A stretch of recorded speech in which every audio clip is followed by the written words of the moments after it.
તારીખ 25 જાન્યુઆરી એટલે કે રાષ્ટ્રીય મતદાતા દિવસ. આ દિવસની ઉજવણી 2011થી શરૂ કરવામાં આવી હતી.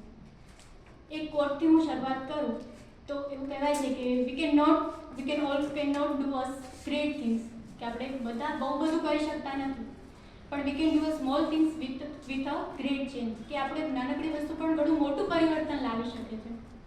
રાઈટ. તો આ એક પરિવર્તન શું? તો કે this is a power of a vote. આપણો એક મત એક પાવર બની જાય છે. એ આપણને સૌને એક અધિકાર આપવામાં આવેલો છે. આપણા ભારત દેશ એટલે લોકશાહી. લોકશાહીની વ્યાખ્યા આપણે સૌ કોઈ જાણીએ છીએ કે લોકોનું, લોકો દ્વારા અને લોકોનું, લોકો માટે અને લોકો દ્વારા ચાલતું શાસન એટલે લોકશાહી શાસન. આ લોકશાહી શાસન પ્રણાલીનો ચૂંટણી એક મહાપર્વ કહેવાય છે. ચૂંટણી આવે એટલે સૌ કોઈ એ પ્રણાલીને એક ઉત્સવની જેમ ઉજવવા લાગે છે.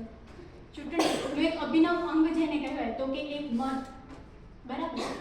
ચૂંટણીનું અભિનવ અંગ એટલે મત, ને આ મત એક ચૂંટણીની શાસન પ્રણાલીનો જે નાડી ધબકાર કહેવાય છે. જો લોક પ્રણાલી એક એવી વ્યવસ્થા છે કે જેમાં જો મતનો અધિકાર આપવામાં ન આવે તો આપણે એક ક્ષણ માટે પણ વિચારી શકીએ કે એ પ્રણાલી કેવી રીતે શાસન કરે. જો કોઈ પણ વ્યક્તિને મત આપવાનો અધિકાર જ ના આપવામાં આવે તો એ પ્રણાલી લોકશાહી કહેવાય જ નહીં. તેથી એનું મહત્વપૂર્ણ અંગ છે કે દરેક વ્યક્તિને દેશના મતનો અધિકાર આપવામાં આવેલો છે. આપણો ભારત દેશ લોકશાહી શાસન પ્રણાલીથી સુસજ્જ છે. તેનો અધિકાર અને તેની ફરજ, અધિકાર તો છે પણ સાથે સાથે સમય અને દર વર્ષે શું 100% દેશની વસ્તી જેટલા 100% મતદાન થાય છે તે પણ પ્રશ્ન તો કે ના, 100% મતદાન ક્યાંય જોવા મળતું નથી. મતદાન 50% ઉપર 65 મેક્સિમમ એટલું જોવા મળતું, બાકીના પર્સન્ટેજ ક્યાં ગયા? આટલા લોકો કેમ મત નથી આપતા એ પણ એક પ્રશ્ન છે.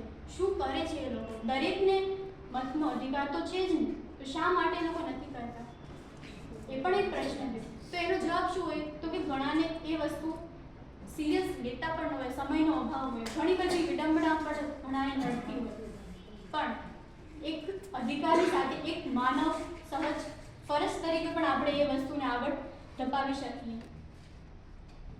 ભારત દેશમાં રાષ્ટ્રીય ફરજ, રાષ્ટ્રીય અધિકાર અને રાષ્ટ્રીય સ્વતંત્રતા ભારતના બંધારણે સૌ કોઈને આપેલી છે. તો તેની સાથે આપણે કહી શકીએ કે લોકતંત્રનો ભાગ્ય નિર્માતા એ જ જાગૃત મતદાતા છે. આપણે જ લોકોને ચૂંટીએ છીએ.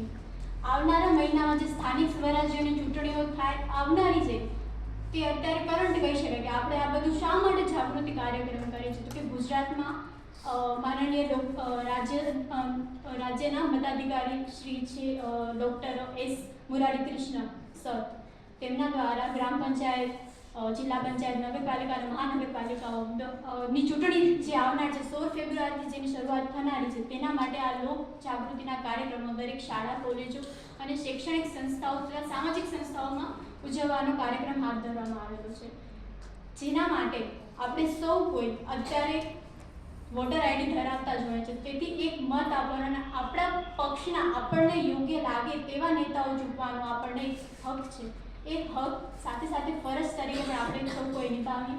તેથી હું અંતે એટલું જ કહેવા માંગીશ કે મારો મત, મારો અધિકાર, મારી તાકાત અને મારી સાક્ષરતાનું પણ પ્રમાણ દર્શાવે છે. દરેક સાક્ષર વ્યક્તિ આજે મત આપતો નથી એ પણ આપણે સૌ કોઈ જાણીએ છીએ. દરેક સાક્ષર વ્યક્તિ નથી આપતો મત. સિચ્યુએશન એવી હોઈ શકે, આપણે સૌ કોઈ સ્થળના દૂર હોય, પણ એક મત આપવાનો અધિકાર એ આપણી સાક્ષરતાનું પણ પ્રમાણ દર્શાવે છે. અંતે હું એટલું જ કહેવા માંગીશ કે હું મત આપીશ, આપ સૌ કોઈ મત આપો અને દરેકને તે વિશે વધુ જાગૃત કરો. Thank you so much.